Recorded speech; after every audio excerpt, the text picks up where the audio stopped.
welcome to Oxford History Today. I'm your host, Ron Bragg. As you remember, last week we kind of talked about one of Oxford's two claims to fame, and that was the gravel industry. And I thought this week we'll take a look at our second claim to fame, and that being the Lone Ranger. Brace Beemer lived here in Oxford, and he was the radio Lone Ranger. He had a farm here, and he raised horses.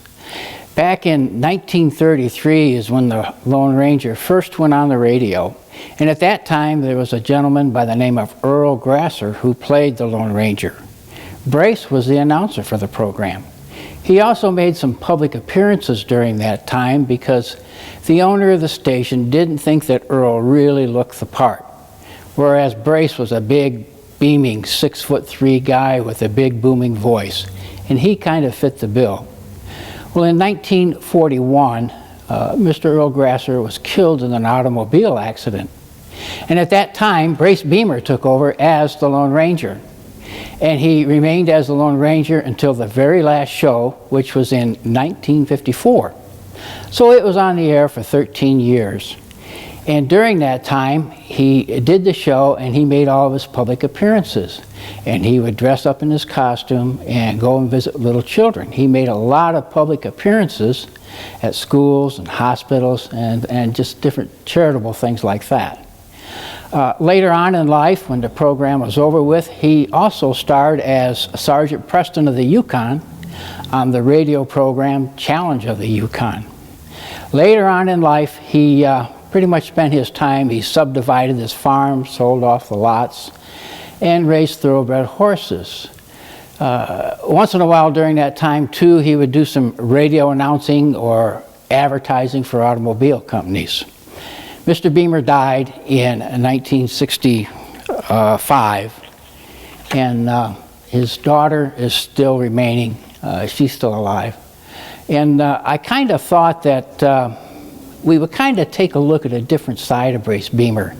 He was very good with children, and we're going to have a guest today who grew up with Barbara Beemer, and she's going to kind of tell us what it was like playing and just being friends with the Beemer kids and how they reacted with their dad. Hi. Hi. Welcome to our show. Come in. Thank you. Sit down. Glad to be here. This is Anita Davison. She grew up with Barbara Beemer, and I thought we would talk with her again a little bit today and just see what it was like growing up with the Beaver family. Beemer family, excuse me. So, give us a little bit of background on it. Well, Barb Beemer, who was the youngest child, went to school with me at Oxford High, and she was a grade behind, but there were only 200 kids in the whole school. And 46 in my class of 46, and so we were all friends. And got to know her. I sort of kept track of her after she was married to Mr. Sinclair. And you have not heard yet, but Barb has passed. Oh, I didn't know that. No, yeah. And it was before her son came here for the parade, not this last year, but the year 2 years before. ago, yes. Okay, he was the Grand Marshal, yeah. Right. She had planned to come at that time, her son come, and she did come to some of the others. And he had hoped, or she had hoped to come to this one, but she had passed before that. Yeah.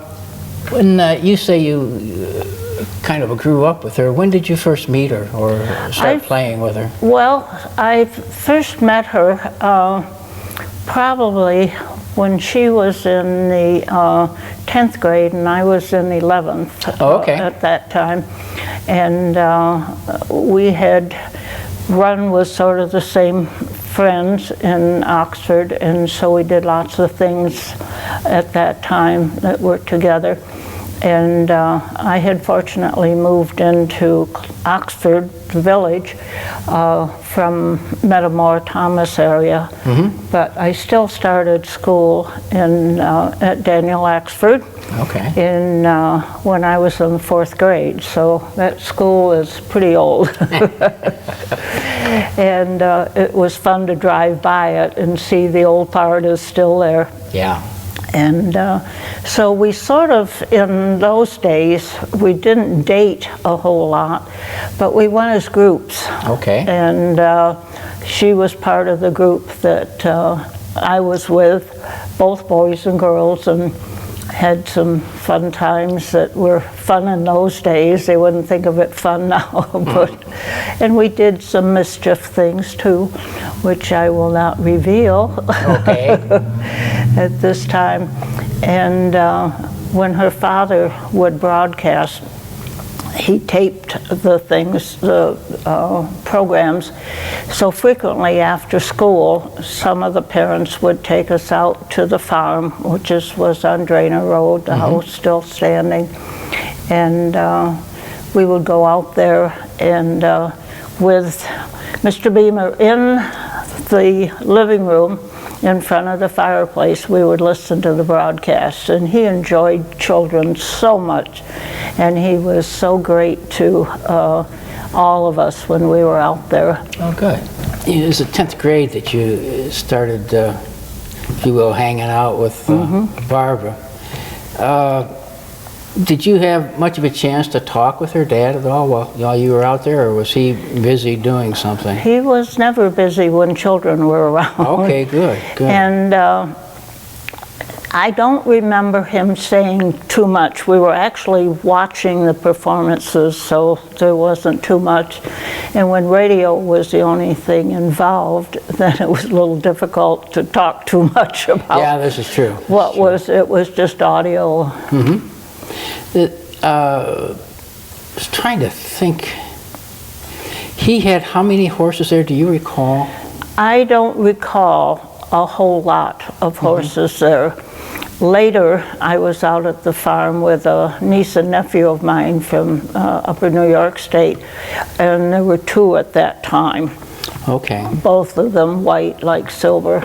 And I had called out to see if it was okay. And he loved to have the children come, but always give me an hour, because he needed to dress fully when he was around children. He never, you won't see a picture of him, maybe his private pictures of the family and so forth, but always he was dressed to the hilt. And in that instance, he saddled up Silver too, and let the niece and nephew ride Silver. And they were ecstatic about it, but he didn't mind at all, and I felt very comfortable. I was married then, and Barb was married and gone, and he remembered me, and I remember he was very, oh yes, but you got to give me time. I'd heard someplace that he was required by contract, if he was ever making a public appearance, that he had to appear in costume, if you will. That probably was true, but I also think he enjoyed it. Oh yeah, I'm sure he did. Yeah, I've talked to a few people and said that he used to come into Centennial Park on Saturday mornings. Maybe we'll take a look at some photos that we have of him here in the museum, and you can kind of go through them and describe them a little bit for us. Right, be glad to do that.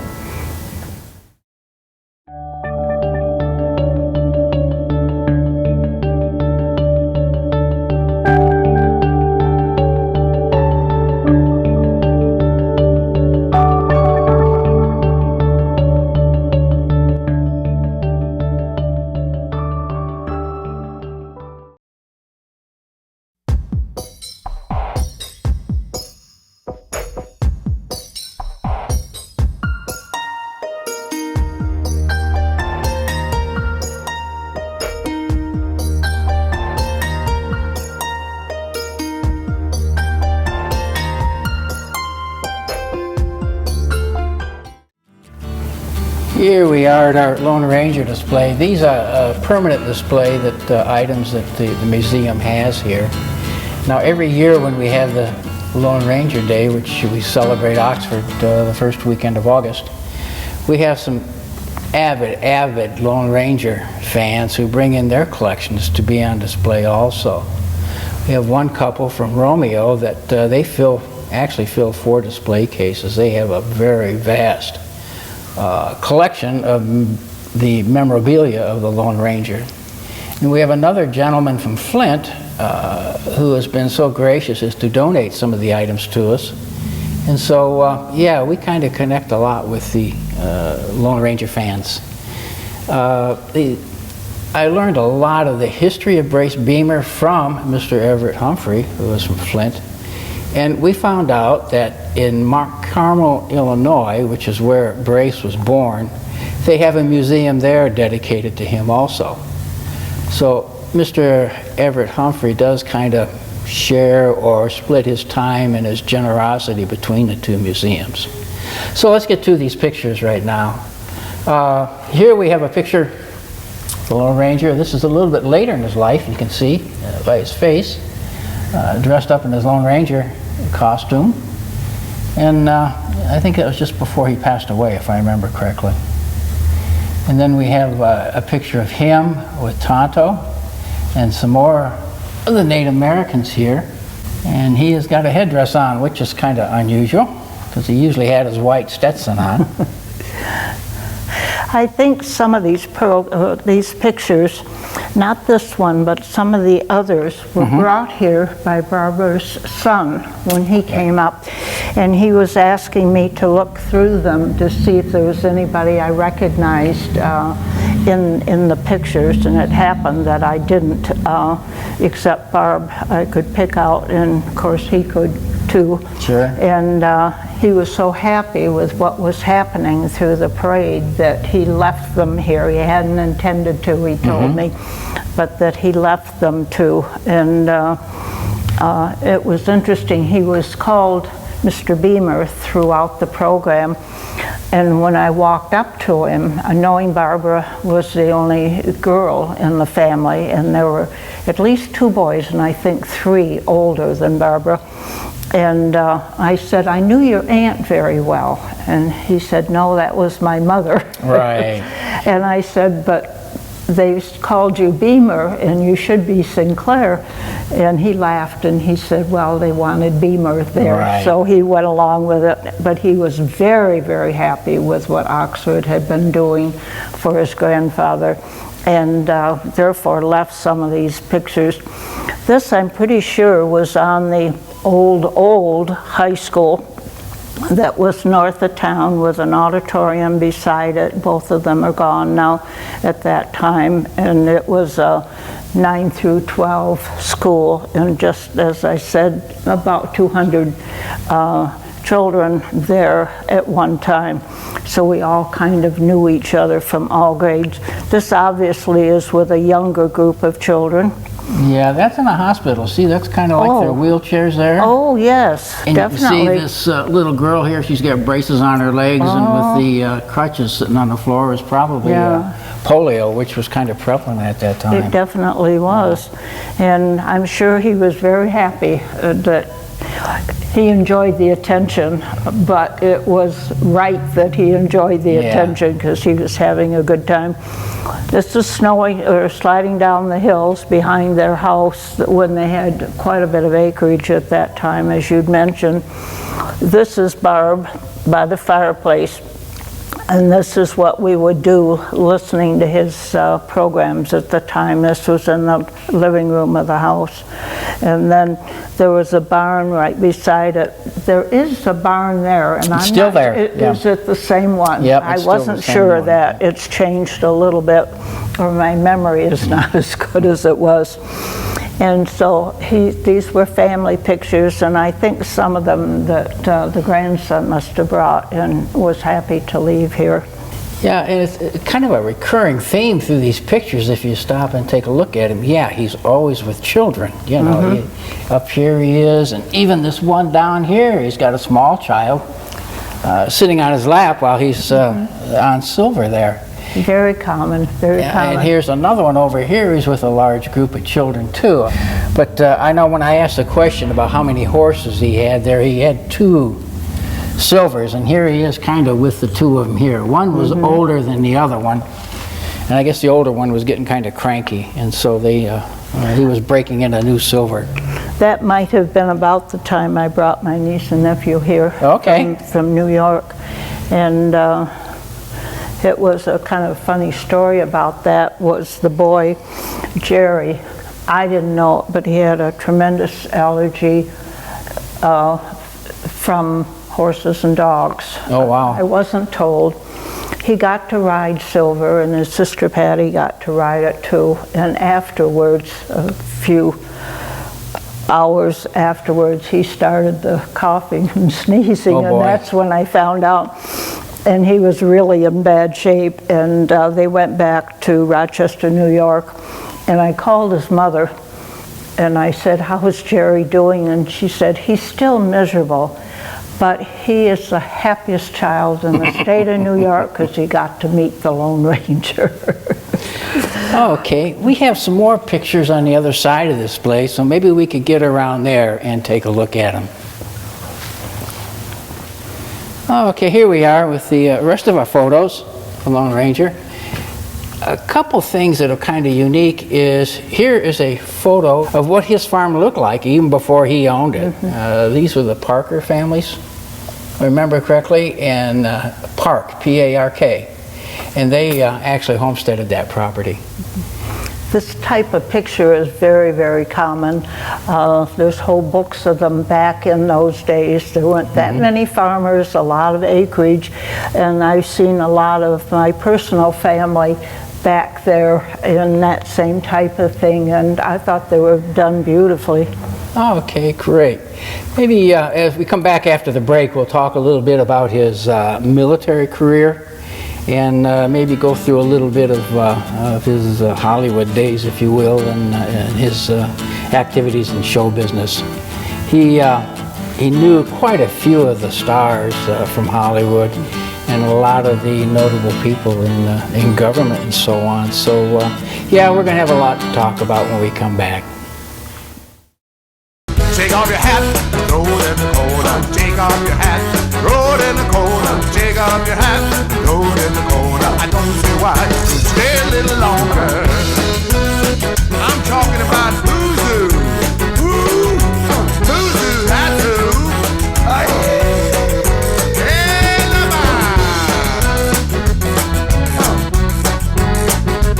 Oh yeah!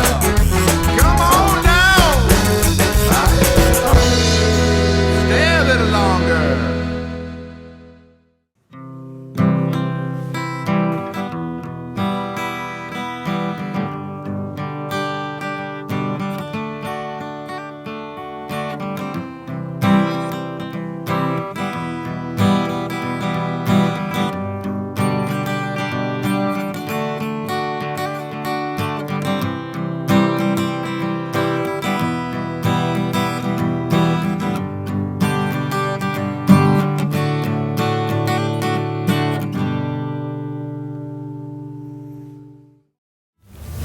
Okay, before the break, we mentioned that we took a look at his military career. When World War I, when the United States entered that war, Brace was underage. He could not enlist. He was too young.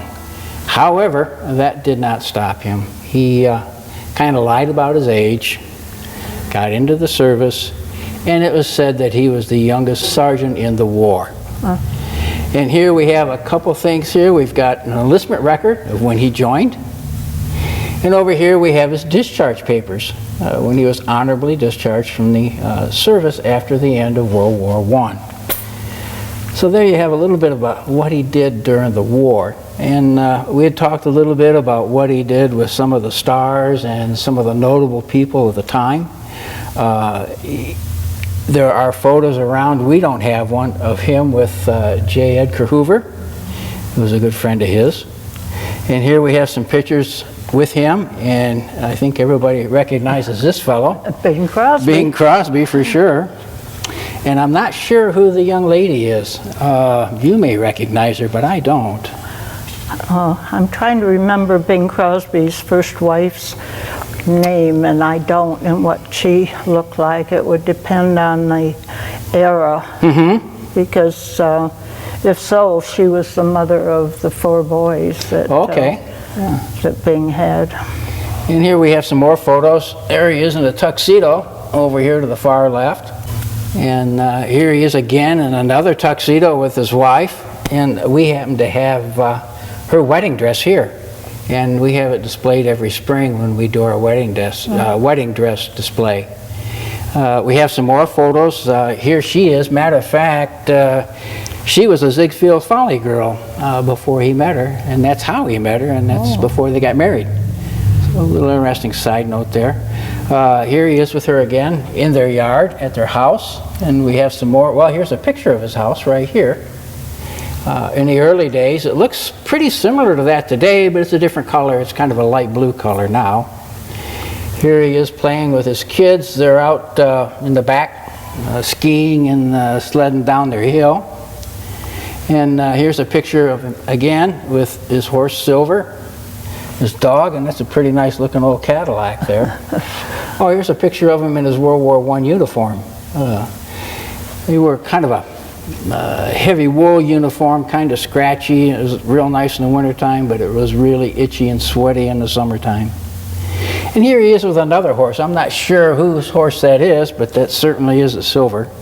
It might have been Tonto's horse that he was taking care of. I don't know. That's kind of what it looked like in the films of the type of horse that Tonto rode. That's all the pictures that we have here. We've got some of his memorabilia on the other side, and maybe we'll take a look at those now. Here we are with our display of memorabilia here. We've got quite a few things, and a couple of them are really interesting. You know, we had talked before about Brace knowing and meeting J. Edgar Hoover, and here we have a pair of handcuffs which J. Edgar Hoover gave to Brace Beemer. We have a sheriff's badge there, and that was given to him by Oakland County Sheriff Frank Irons. And we have a check that he had over here at the Oxford Savings Bank. And here is one of his white Stetsons. That he gave to a Mr. Ed Bizzardi, who donated it here to the museum. Here we have a couple other things, and this is kind of interesting too. This is an old crystal radio set. You used to be able to get those in a kit form, and you would make them, kids would. And again, this was the radio Lone Ranger, so there was no TV. You listened to the radio at night for entertainment. You see a lot of pictures with the family all gathered around the radio in the evening.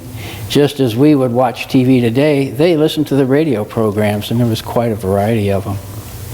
We've got a couple toy sets here of the Lone Ranger. We've got some cap guns. We've got an old lunchbox there. We've got a couple things here. We've got some bullets, silver bullets, because that's what the Lone Ranger had, was silver bullets. We've got some sheriff badges here, which were a recent thing that was made up to be a souvenir or a collectible.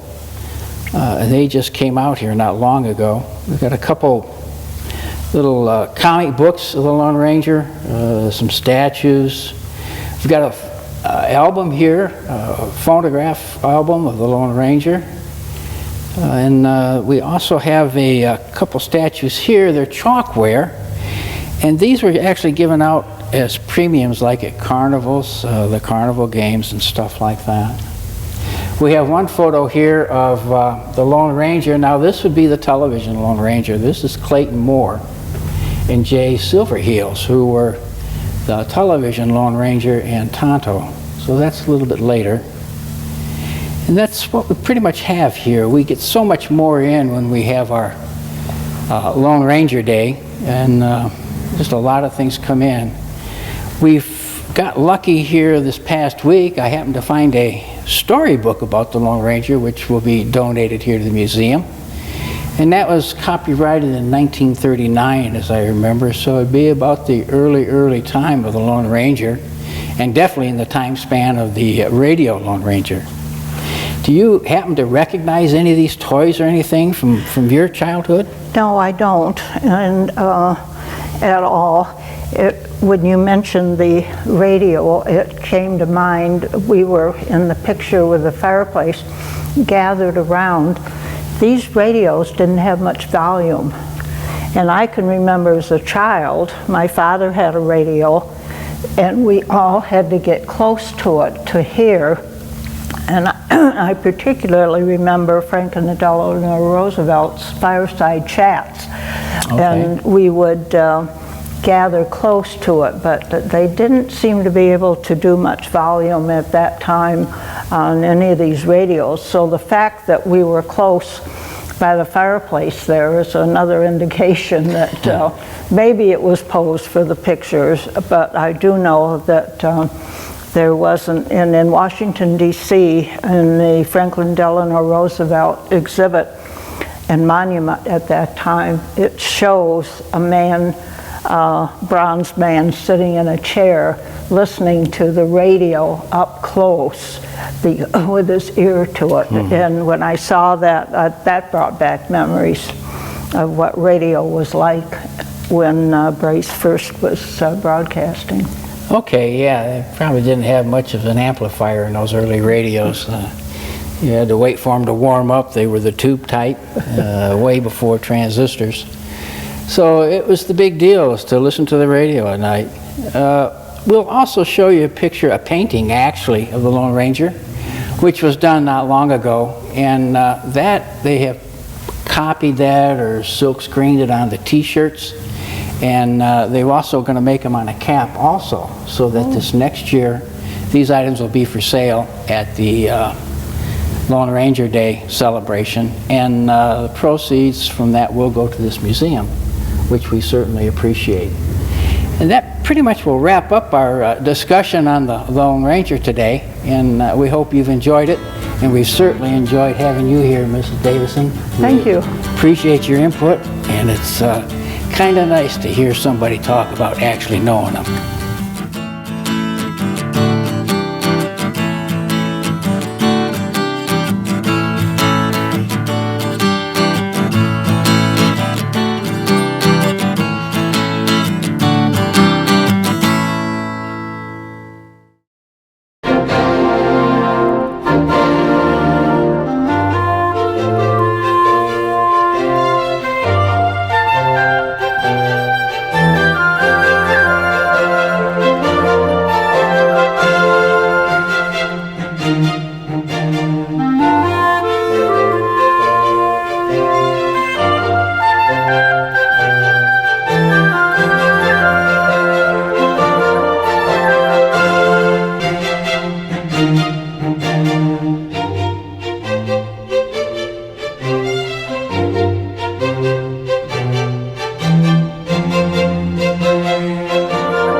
From Canine Stray Rescue. We're located at 2120 Metamora Road, just north of town in Oxford. We're an animal rescue here. We take in dogs. We have about 50 dogs here right now that are available for adoption. Before the dogs are adopted out, they are spayed or neutered. They're up to date on the rabies and distemper shots, and we also heartworm test them to make sure that they are not heartworm positive. We have families come through here. We're open every day, but Tuesday and Wednesday. We also have a website that lists our hours, tells you everything about our events. We go to Petco at Great Lakes Crossing on the first and third Saturdays of every month. And we also go to Pet Stuff Harvest Time on the second and fourth Saturdays of each month. If you'd like to visit us there, we take about 8 to 10 dogs, but the rest of the dogs are always at the kennel for you to come and visit. We always need volunteers. We are a 501c3 nonprofit organization. If you would ever like to come and volunteer with us, we have volunteer meetings. We tell you a little bit about us, and then you can come and volunteer with us. We would love to have you come and adopt one of our dogs. They're all listed online, or you can come and visit them. Thanks a lot. This is OCTV, Oxford Community Television, serving Oxford and Addison Townships with the best in local programming. On Charter Channel 191, AT&T UVerse Channel 99, and our website, OCCTV.org. OCTV, we provide local programming that brings you closer to home.